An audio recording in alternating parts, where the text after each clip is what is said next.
Halo, Assalamualaikum warahmatullahi wabarakatuh. Casing komputer merupakan tempat di mana perangkat saling bersatu. Dan setelah bersatu, maka muncullah kegembiraan baginya. Karena jadilah komputer yang serbaguna. Nah, kali ini kita bakal bahas casing PC Carry Hore yang udah include power supply di dalamnya. Casing apakah ini? Nyok, lanjut disimak aja videonya. Jangan lupa pencet tombol subscribe kalau belum ya. Berikut juga tombol lonceng. Kalau nggak keberatan tekan tombol thanks. Isi kelasnya.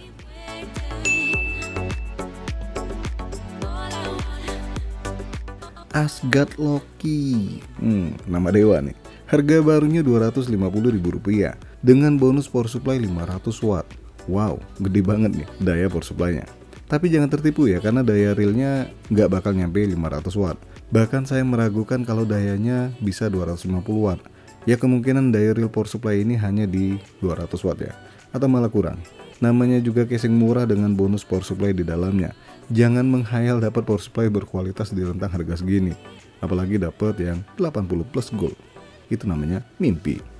Casing ini sendiri hanya bisa dipasang motherboard ukuran micro ATX alias MATX ya, atau yang lebih kecil lagi yaitu mini ITX. Dus casing ini kelihatan banget dus murahan, dan informasi di dus cukup jelas ya, dari merek, dukungan motherboard, dukungan storage, ketebalan casing, dan juga daya power supply dari casing ini. Oke, langsung aja kita keluarin unitnya. Gimana tampilan casing harga 200 ribuan ini?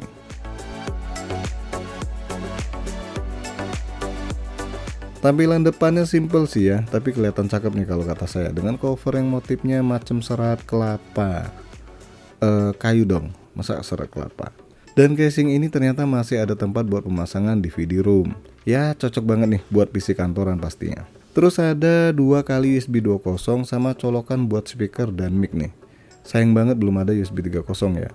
Kemudian ada tombol power sama tombol restart, dan tulisan Asgard di bawahnya.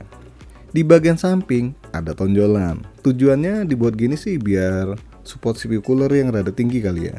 Kemudian sampingnya ini bisa dipasang kipas ukuran 12 cm atau 8 cm. Pastinya ini untuk intake. Pada bagian belakang ada 4 slot ekspansi. Terus tempat kipas ukuran 8 cm untuk exhaust. Dan langsung kelihatan power supply-nya yang warnanya beda sendiri nih. Kenapa nggak hitam sekalian? Kehabisan cat apa ya? Ini ventilasi udaranya udah bagus ya untuk power supply. Berarti kipas power supply ada di bawah nih. Bentar. Ini kenapa bungkusan pemasangan perangkat nyempil di mari ya? Udah nggak kuat kali ya di dalam. Bahasa apaan nih? Ntar malah kemana-mana. Oke, lanjut bagian sebelahnya. Ada tonjolan lagi. Wah, 2 tonjolan dong. Keren.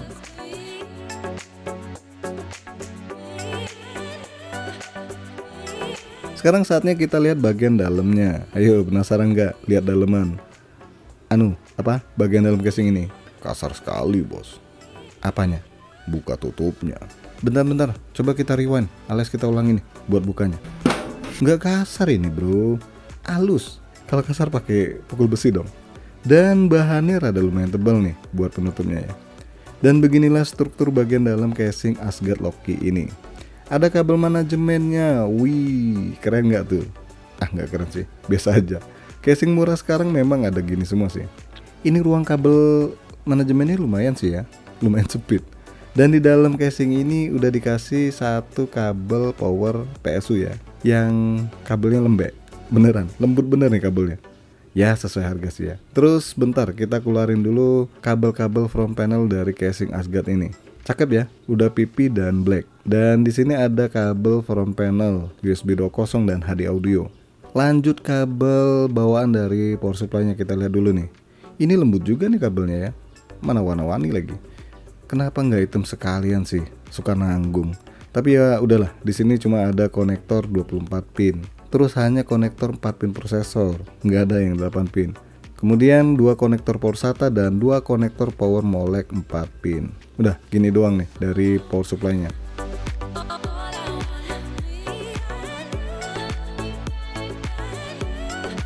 Dan inilah dia tampang power supply dari casing Asgard. Ada stiker Nvidia jadul, prosesor AMD jadul, sama logo Intel Gen 4 ini kalau nggak salah. Dan coba denger nih bahan dari power supply-nya. Bunyinya kentang. Untuk fan dari power supply udah bagus ya, ditaruh di bagian bawah dan ukurannya cukup gede nih. Nah untuk ventilasinya sendiri model jaring laba-laba, bener nggak sih ya? Lanjut pada bagian kabel manajemen. Di sini ada tempat buat ngaitin kabel tis ya, dikit sih, nggak banyak-banyak banget. Ya namanya harga segini jangan ngarep lebih. Dan pada bagian samping ini kalian bisa taruh 2 SSD atau hard disk ukuran 2,5 inch. Pada bagian bawah casing ini sama sekali nggak pakai alas, alias nyeker dong. Kakinya langsung nyatu, nggak ada busa buat nahan casing biar nggak geser. Ini kalau ditaruh di tempat licin ya. Dan model beginian nih suka pindah-pindah karena suka geser sendiri ya.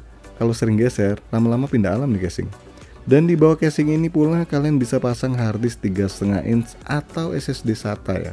Oh ya kelupaan, di bagian depan ini dikasih ventilasi udara buat kipas ya. Walaupun kipasnya bakal bingung nih, ini nyedot udara segernya dari mana coba? Gak mungkin dari hidung ya. Tapi minimal ada tempat fan ya buat dimarinya. Nah ukuran yang bisa dipasang 8 cm atau 12 cm nih. Oke lanjut, karena mau pasang VGA, penutup slot ekspansi yang nempel di casing ini kita copot dulu nih. Dan wow, pakai sentuhan jari bisa copot. Kelihatan kalau bagian ini bahannya tipis ya.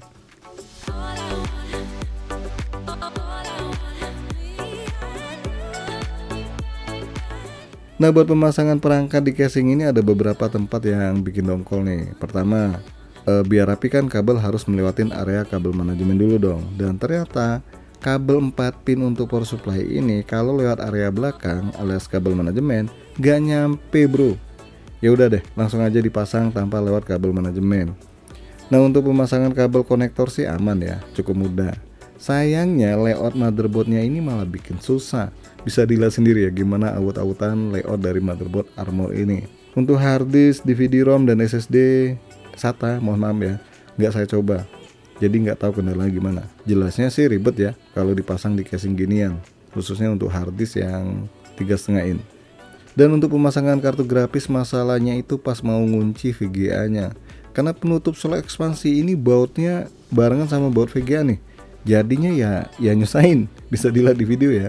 Selebihnya oke sih. Nah gimana nih hasil ngerakit di casing ini, rapi nggak? Ya lumayan ya. Kalau dibilang rapi banget sih enggak ya. Karena yang cukup disayangkan kabel power supply-nya itu masih warna-warni, macam pelangi. Coba kalau black ya, biar kata nggak rapi-rapi banget, warna itu nyatu dengan casing, jadi lebih enak aja dilihat.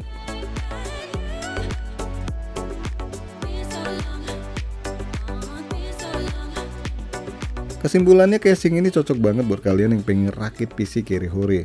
Pastinya nggak banyak perangkat yang terpasang di dalamnya. Ya tahulah sendiri ya, kebanyakan perangkat yang dipasang power supply-nya bakal modiar karena nggak kuat. Dan power supply ini pun saya sarankan untuk diganti kalau mau pakai VGA yang butuh power pin tambahan. Dan juga menaikkan spek di PC-nya. Ya nggak dianjurkan untuk pakai power supply ini hitungan sampai tahunan ya. Kalau ngomongi kekurangan dari casing ini banyak sih ya. Bahkan kalau dibandingkan dengan Furion KR22. Rada mendingan Furion, dikit sih, gak banyak juga. Lawang kelas begini, harga 200 ribuan, semuanya ala kadar pastinya. Oke guys, sampai di sini aja bahasan casing dari Asgard Loki ini. Yang mau lihat komponen part PC-nya, saya kasih di deskripsi ya. Jangan lupa support terus channel ini dengan cara subscribe, like, dan share. Makasih sudah mampir di MK Channel.